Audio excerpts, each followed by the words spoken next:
An army of 30,000 Roman soldiers entered a fog-covered valley. They did not come out.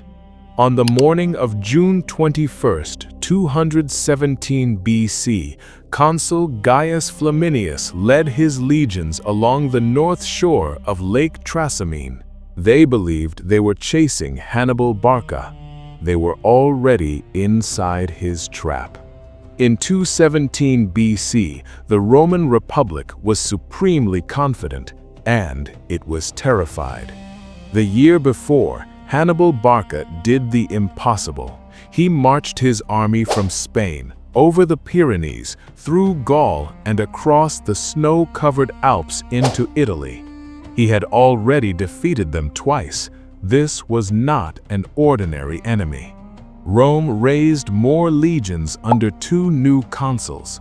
Gnaeus Servilius Geminus guarded the eastern route into central Italy, while Gaius Flaminius moved west. On a map, their armies formed a perfect pincer. But Hannibal didn't play by Roman rules, and in Flaminius he found the perfect opponent. The consul was ambitious, overconfident, hungry for glory, and Hannibal knew exactly how to weaponize that hunger. Flaminius had no idea he was walking into his enemy's masterpiece. Hannibal's army had just crossed the Arno marshes in a brutal 4-day march. Men were lost, disease was rampant. Hannibal himself contracted an infection that cost him the sight in his right eye. But he emerged south of the Roman army, placing himself between Flaminius and the city of Rome. Then began the psychological war. Hannibal unleashed his forces on the countryside, burning farms and villages. Every column of smoke was an indictment of the Roman consul who was supposed to protect them.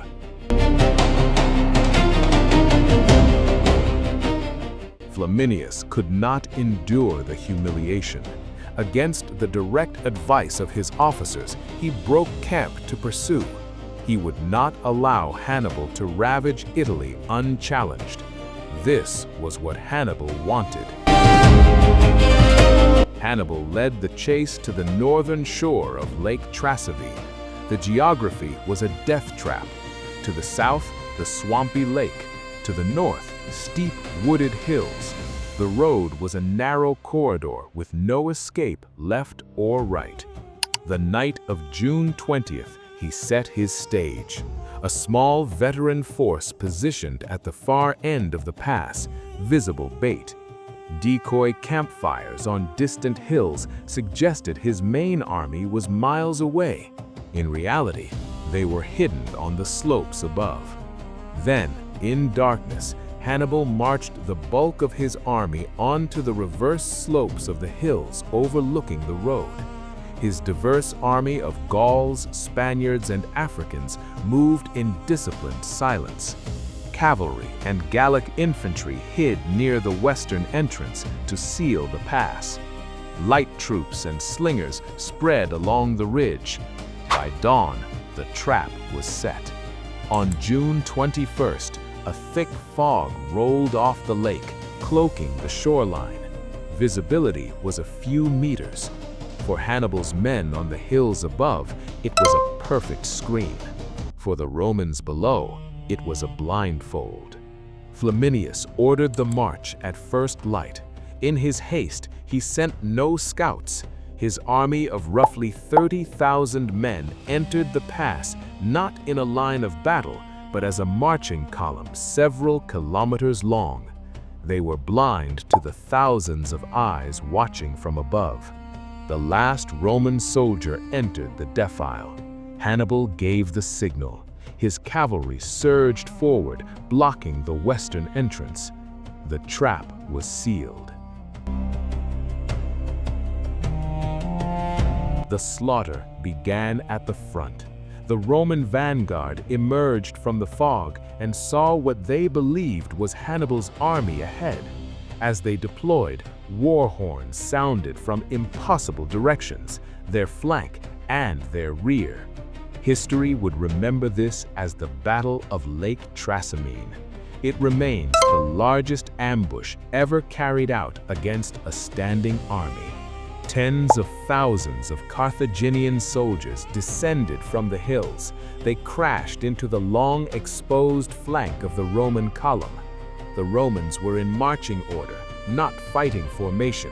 There was no room to maneuver. To their left, a wall of enemies. To their right, the lake.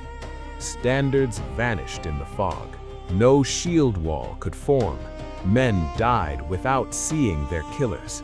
The column died in segments. The 6,000 men of the vanguard punched through the infantry block ahead, escaping the initial carnage, only to be hunted down and captured later. The main body of the army was butchered where it stood. Weighed down with armor, soldiers were driven into the water and mud to drown. For 3 hours, it was not a battle. It was an execution in the fog. Somewhere in the chaos, Consul Gaius Flaminius was killed.